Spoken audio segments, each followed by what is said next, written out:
È davvero l'uomo che in qualche modo all'inizio del Novecento getta le basi per la nostra contemporaneità. In mostra fino al 30 maggio al MEVE, il Memoriale Veneto della Grande Guerra di Montebelluna, con visite guidate, laboratori e eventi, Thomas Edison, l'uomo che inventò il futuro. Non tanto l'inventore quanto l'imprenditore, con una straordinaria capacità di guardare avanti. Lui brevetta oltre 1000 invenzioni. Molte di queste però in realtà sono dei perfezionamenti.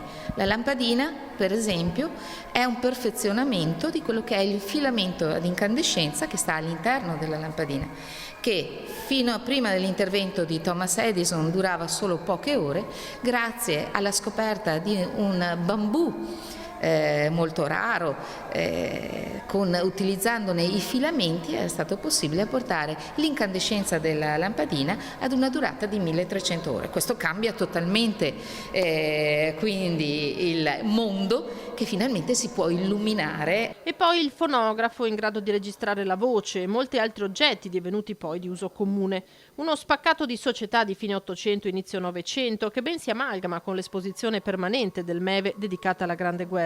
Edison scopritore ma anche uomo nel percorso promosso da MEVE e Museo Civico.